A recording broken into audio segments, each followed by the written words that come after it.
नमस्कार दोस्तों। शिव पुराण के अनुसार भगवान भोलेनाथ समय समय पर प्राणियों के हितार्थ धरती पर स्वयं प्रकट हुए थे।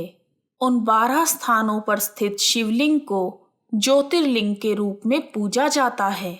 उन 12 ज्योतिर्लिंग के नाम इस प्रकार हैं: सोमनाथ, मल्लिकार्जुन, महाकालेश्वर, ओंकारेश्वर, केदारनाथ, भीमाशंकर, काशी विश्वनाथ, त्र्यंबकेश्वर, वैद्यनाथ, नागेश्वर, रामेश्वर तथा घृष्णेश्वर।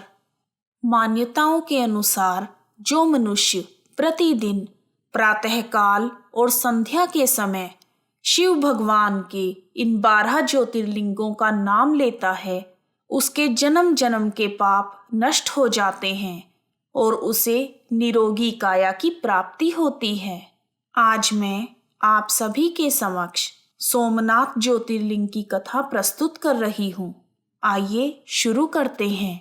शिव महापुराण के अनुसार सोमनाथ ज्योतिर्लिंग सभी ज्योतिर्लिंगों में सबसे पहले बना था, जिसका निर्माण स्वयं चंद्रदेव ने किया था।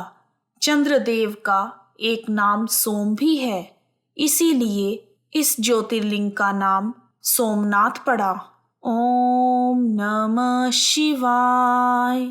दक्ष प्रजापति की 60 पुत्रियां थीं। उनमें से 27 का विवाह चंद्रदेव के साथ हुआ था, परंतु चंद्रदेव अपनी 27 पत्नियों में केवल रोहिणी के साथ ही प्रेम पूर्वक व्यवहार करते थे।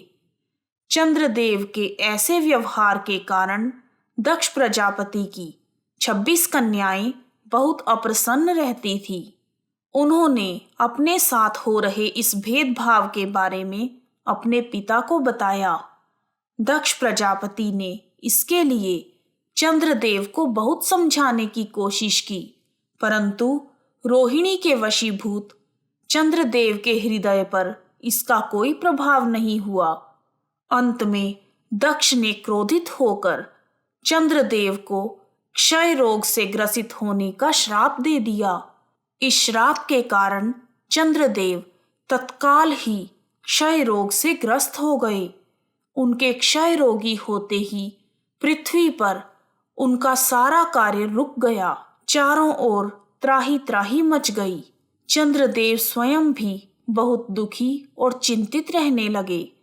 उनकी ऐसी हालत देखकर इंद्र आदि सभी देवता तथा वशिष्ठ मुनि आदि ऋषिगण उनके उद्धार के लिए ब्रह्मा जी के पास गए। सारी बातें सुनकर ब्रह्मा जी ने कहा, अब जो हुआ उसे निश्चय ही पलटा नहीं जा सकता, अतः उसके निवारण के लिए मैं तुम्हें एक उपाय बताता हूँ। चंद्रदेव सभी देवताओं के साथ प्रभास नामक क्षेत्र में जाकर महामृत्युंजय मंत्र का विधि पूर्वक अनुष्ठान करते हुए भगवान भोलेनाथ की आराधना करें। अपने सामने भोलेनाथ के शिवलिंग की स्थापना करें और वहां तपस्या करें। ऐसा करने से भगवान शिव शंकर प्रसन्न होकर उन्हें क्षय रहित कर देंगे। तब ब्रह्मा जी की आज्ञा के अनुसार चंद्रदेव सभी देवताओं के साथ प्रभास नामक क्षेत्र में चले गए। वहां जाकर उन्होंने 6 महीने तक निरंतर भगवान भोलेनाथ की तपस्या की और महामृत्युंजय मंत्र से भगवान वृषभध्वज का पूजन किया। 10 करोड़ बार महामृत्युंजय मंत्र का जाप तथा निरंतर ध्यान में रहते हुए स्थिर चित्त चंद्रदेव वहां लगातार खड़े रहे। उन्हें तपस्या करते देख भक्तवत्सल भगवान भोलेनाथ प्रसन्न होकर उनके सामने प्रकट हो गए और चंद्रदेव से बोले, चंद्रमा, तुम शोक ना करो। मेरे आशीर्वाद से तुम शाप से मुक्त तो हो जाओगे और साथ ही प्रजापति दक्ष के वचनों की रक्षा भी हो जाएगी। कृष्ण पक्ष में प्रतिदिन तुम्हारी एक एक कला क्षीण होगी, परंतु पुनः शुक्ल पक्ष में उसी क्रम में तुम्हारी एक एक कला बढ़ जाएगी। इस प्रकार प्रत्येक पूर्णिमा को तुम्हें पूर्ण रूप की प्राप्ति होगी। भगवान भोलेनाथ से ऐसा वरदान पाकर चंद्रदेव प्रसन्न हो गए और पुनः 10 दिशाओं में अपनी सुधा बरसाने लगे, जिससे सभी लोकों के प्राणी प्रसन्न हो गए। शाप मुक्त होकर चंद्रदेव ने अन्य देवताओं के साथ मिलकर मृत्युंजय भगवान से प्रार्थना की कि आप माता पार्वती के साथ सदा के लिए समस्त प्राणियों के उद्धार हेतु यहाँ निवास करें। भगवान शिव ने चंद्रदेव की इस प्रार्थना को स्वीकार किया और ज्योतिर्लिंग के रूप में मां पार्वती के साथ तभी से प्रभास क्षेत्र में रहने लगे। सौराष्ट्र में स्थित प्रभास क्षेत्र में इस सोमनाथ ज्योतिर्लिंग की महिमा महाभारत, श्रीमद् भागवत तथा स्कंद पुराण में भी विस्तार से बताई गई है।